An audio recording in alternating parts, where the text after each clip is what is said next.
ಎಲ್ರಿಗೂ ನಮಸ್ಕಾರ. ನಾನು ಚೆನ್ನಾಗಿದ್ದೀನಿ, ನೀವು ಹೇಗಿದ್ದೀರಾ? ನಾನು ಮಿಸಸ್ ಮೇಘಾ ಯೂಟ್ಯೂಬ್ ಚಾನಲ್ ನಲ್ಲಿ ನಾನಿವತ್ತು ಪನ್ನೀರ್ ಮಾಡ್ತಾಯಿದ್ದೀನಿ.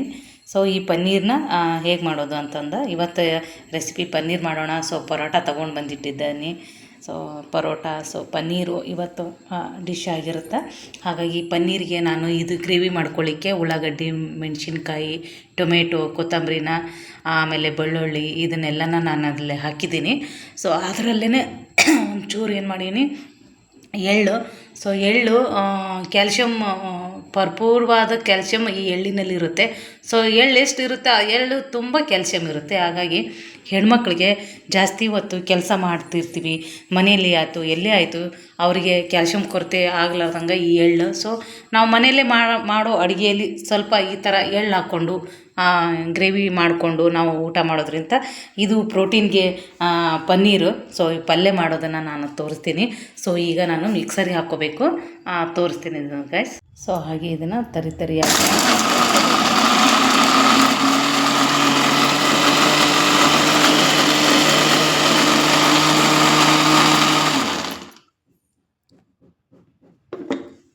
ಚೆನ್ನಾಗಿ ಸ್ವಲ್ಪ ಪೇಸ್ಟ್ ಬರೋ ಥರ ಆ ಥರ ರುಬ್ಕೊಂಡು, ಸೊ ಇದನ್ನು ಈಗ ನಾನು ಇನ್ನೊಂದು ಟೈಪ್ ಗ್ರೈಂಡರ್ ಮಾಡ್ತೀನಿ.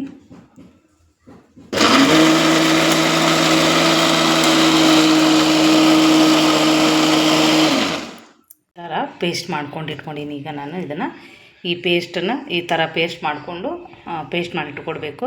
ಸೊ ಇದನ್ನು ಗ್ರೇವಿಯಲ್ಲಿ ಬಳಸಲಿಕ್ಕೆ ಬರುತ್ತೆ. ಹೀಗೆ ಸಣ್ಣ ಸಣ್ಣದಾಗಿ ನಾನು ಪನ್ನೀರನ್ನ ಕಟ್ ಮಾಡಿ ಇಟ್ಕೊಂಡಿದ್ದೀನಿ. ಈಗ ಒಂಚೂರು ಇದನ್ನು ಬಿಸಿ ಮಾಡೋಣ. ಈ ಪನ್ನೀರನ್ನ ಬಿಸಿ ಮಾಡಿ ಒಗ್ಗರಣೆ ಹಾಕಿದ ಪಲ್ಯ ಟೇಸ್ಟ್ ಆಗುತ್ತೆ. ಸೊ ಅದನ್ನು ಈಗ ನಾನು ಬಿಸಿ ಮಾಡ್ತೀನಿ. ಬಾಣಲೆನ ಫ್ಲೇಮ್ನ ಲೋ ಮಾಡ್ಕೊತಾ ಇದ್ದೀನಿ. ಸೊ ಈ ಬಾಣಲೆಯಲ್ಲಿನೇ ಒಂಚೂರು ಸ್ವಲ್ಪ ಕರ್ಕೊಂಬಿಡೋಗ್ಬೇಕು. ಸ್ವಲ್ಪ ಹಸಿ ಇರುತ್ತೆ ಅಂಥೇಳಿ ಮಕ್ಕಳು ತಿನ್ನಲಿಕ್ಕೆ ಒಲ್ಲಂತವ ನನ್ನ ಮಕ್ಕಳು. ಸೊ ಹಾಗಾಗಿ ಅವ್ರಿಗೆ ಟೇಸ್ಟಿ ಫುಡ್ ಬೇಕಲ್ಲ. ಹಾಗಾಗಿ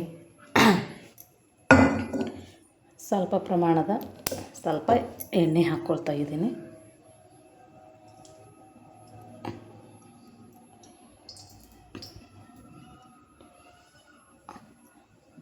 ಸ್ವಲ್ಪ ಕಂದು ಬಣ್ಣ ಬರೋವರೆಗೂ ಒಂದು ಸ್ವಲ್ಪ ಇದನ್ನು ಕರ್ಕೊಂಬಿಟ್ವಿ ಅಂದ್ರೆ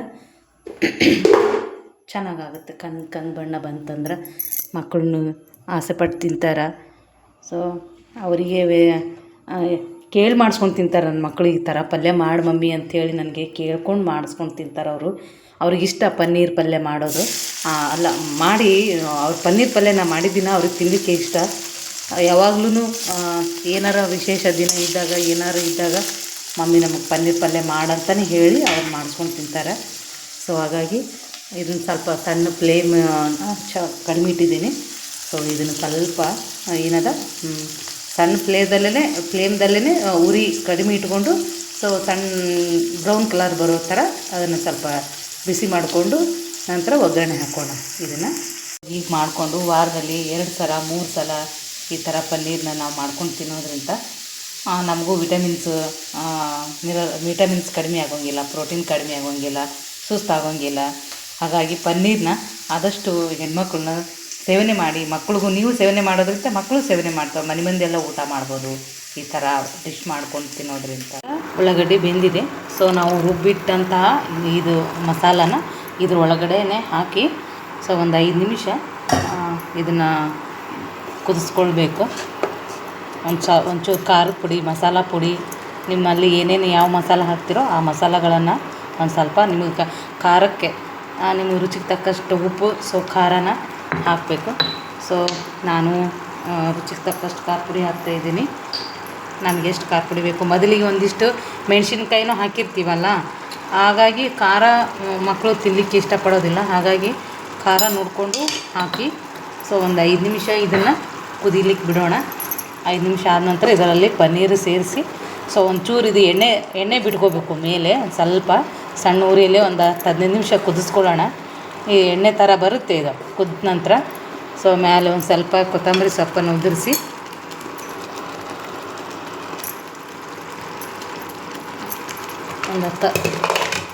ಒಂದು 5-10 ನಿಮಿಷ ಸೊ ಇದನ್ನು ಈ ಥರ ಮುಚ್ಚಿ ಇಟ್ಟು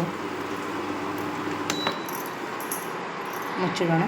ಸೊ ಒಂದು 10 ನಿಮಿಷ ಅದಲ್ಲಿ ಅದು ಗ್ರೇವಿ ಬಿಟ್ಕೊಳ್ಳುತ್ತೆ. ಸೊ ಎಣ್ಣೆ ಬಿಟ್ಕೊಂಡ್ಬಿಟ್ಟಿದೆ.